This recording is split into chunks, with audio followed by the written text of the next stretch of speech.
Baldoyle HGV 2022 class. It's a Case 3 Graham truck. Graham was an owner-operator. What do you need to be an owner?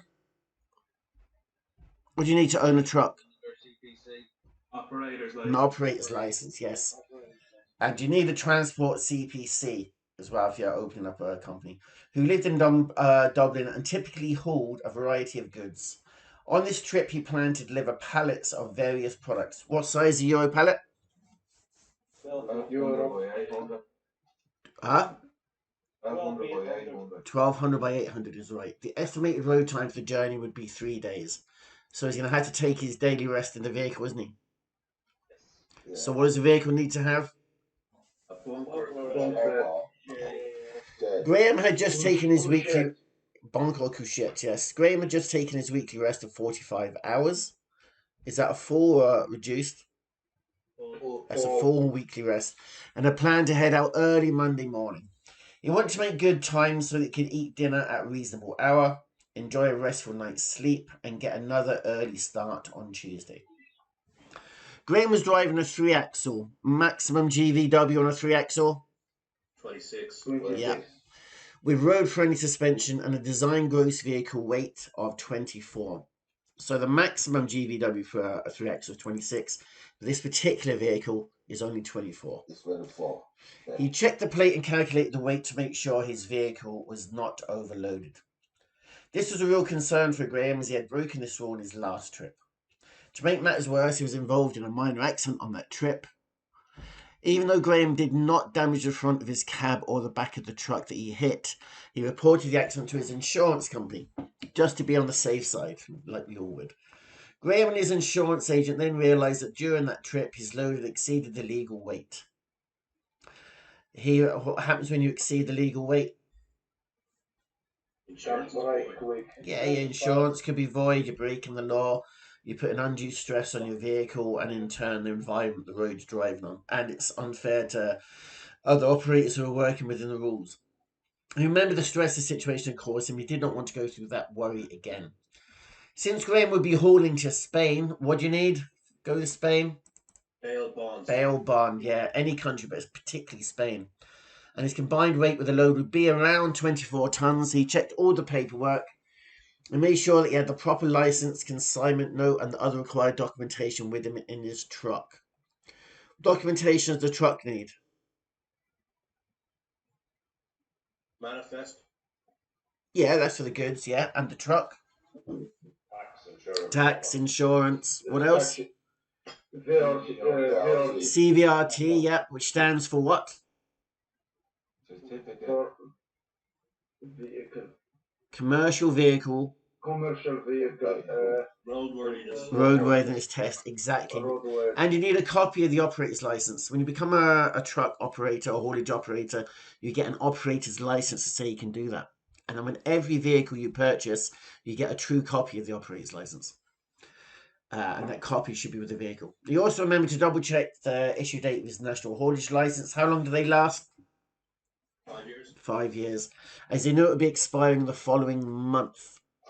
If your license is actually going out of date, you're meant to apply for your new one 3 months before it goes out of date. But that question won't not going to come up. Graham confirmed that all his papers were in order. He went through each item on his system checklist and verified that everything on the list was in working order.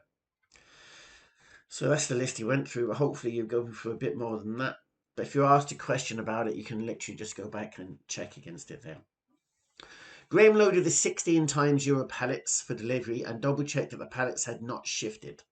He also checked that the lashings, that's just anything you use to tie it down with, were in good condition.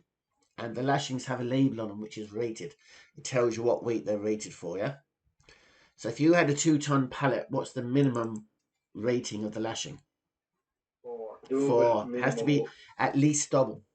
And attach the proper anchorage points on your truck bed, even though he knew he would be checking them again a few kilometres. Why is he checking them again in a few kilometres?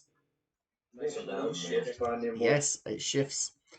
One of the pallet lashings had been shortened due to previous damage, so Graham attached it to a strap holding the cargo to a pallet. If you have a broken strap and you put it in the bin, lads, because if it's snapped, That means the whole lashing has been put under so much stress that at that particular point it's actually snapped. It's useless. It's rubbish. Finally covered the cargo with load sheets to keep it dry, I assume. Attached the webbing straps and did a check of the sheeting and roping before tucking a loose rope end next to a rear light under the sheet. Obviously, you're not going to do that. You're going to attach it properly. Now, a bit of maths. Graham was on the road for 7 a.m. on Monday morning. By noon, how many hours late was that? 5. He was hungry and stopped to eat a quick lunch. Is that okay? No. Why not?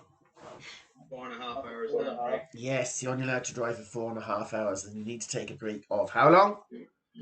45. Which can be split into how many parts? 2. And the first part must be at least how long? 15. And the second part at least 30. After finishing and paying for his meal, he climbed into the truck cab for the last leg of that day's trip. He checked his watch and noticed it was 1 p.m. He wanted to make good time and realised that to get to his planned destination by 5, as 4 hours later, he would need to go just slightly over the posted speed limit, which of course is ridiculous and against the law. It was raining quite heavily as Graham drove through northern France, but he was confident that even with the weight of his load, he would still be able to brake and stop properly if he had to make an emergency stop. What's the rule on a dry road? 2 second row. And what's the rule on a wet road? 4. Yeah. And if you had a truck and a load of pallets, you'd be giving yourself more than a 4-second rule as well. However, Graham was affected by the glare from the lights of oncoming vehicles. He switched off his headlights and pulled closer to the car in front of him, but maintained a 2-second gap. So everything is wrong there. If that's headlights or main beams, they shouldn't have been on. Putting close to the car in front is wrong, and 2 seconds is wrong. It should be 4 seconds wrong. So everything in that statement is wrong. After a long day on the road, Graham finally pulled into the rest area at 6 p.m. How long has he been driving? 5 hours. Again, too long. He wanted to get another early start the next day, so he took a reduced daily rest period. What's that? 9 hours. Anything less than 11 hours is a reduced daily rest period, isn't it? And it can be reduced to a minimum of 9. He hoped to get through customs by 9 a.m. and would need to get his paperwork in order before getting on the road in the morning. As he settled in for the evening and ran through the next day's schedule, he realised that he might have to cross some bridges in the region.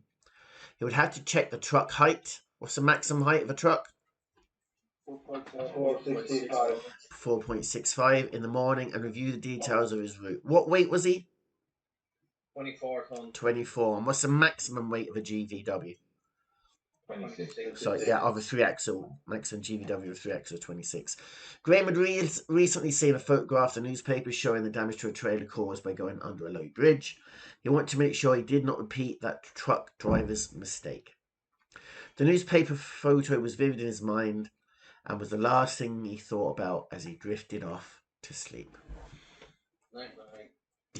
Night, Graham. So that's truck case study scenario 3. Graham, this is Baldoyle HGV 2022 class. Most people who watch these videos like and subscribe. I'd like to say thank you.